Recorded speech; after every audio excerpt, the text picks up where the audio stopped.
It was a great place to go, and the incredible crowds on weekends. 3 dance floors full.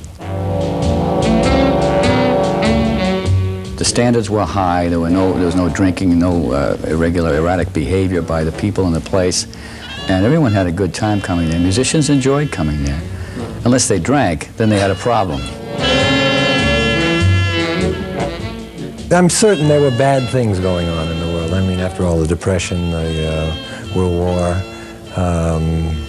all kinds of discrimination. I mean, the country wasn't the best, but somehow there was a kind of innocence. There was a kind of belief that things would work out.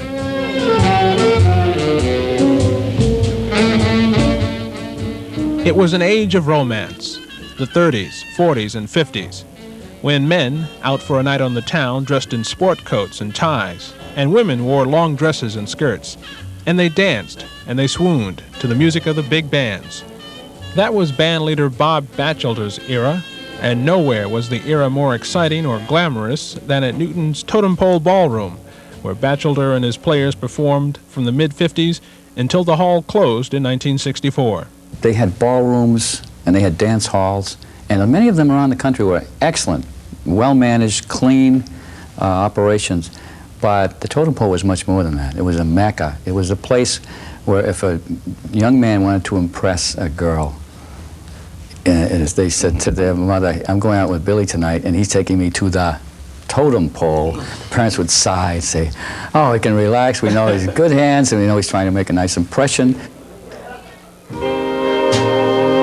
Although the mind knows that it is not possible to go back in time, the heart is much harder to convince. That's why 26 years after the Totem Pole closed, Bachelder and 8 other members of his original 18-member band are back together again, recreating the songs and sounds that made them and the Totem Pole Ballroom famous. Last night, we sat in on one of their open rehearsals at the Ship Restaurant in Linfield. When you get to be a certain age, although you're in the future, I think you really do an about-face and march very, very boldly and bravely into the past. It's when the good things were, for me. The Totem Pole Ballroom was just one of the attractions at the old Norumbega amusement park in the Auburndale section of Newton. There, big-name road bands like Calloway, Artie Shaw, and Lawrence Welk would share the same stage with the house bands of Baron Hugo, Freddie Guerra, and Bob Bachelder.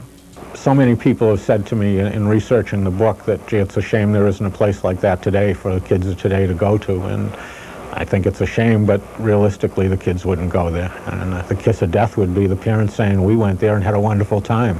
What kid would want to go to a place like that? Bob Pollock grew up about a mile from Norumbega Park.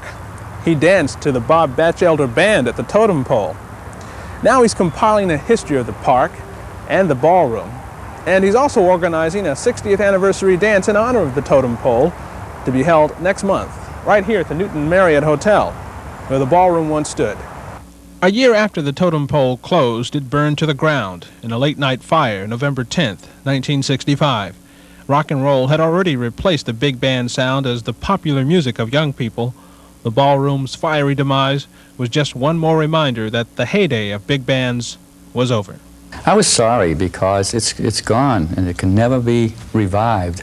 The best we can do is play the music from the Totem Pole and have some of the same guys. I don't know how long our shelf life is, but we're going to keep playing that music until people tell us not to. For the 10 o'clock news, I'm Marcus Jones.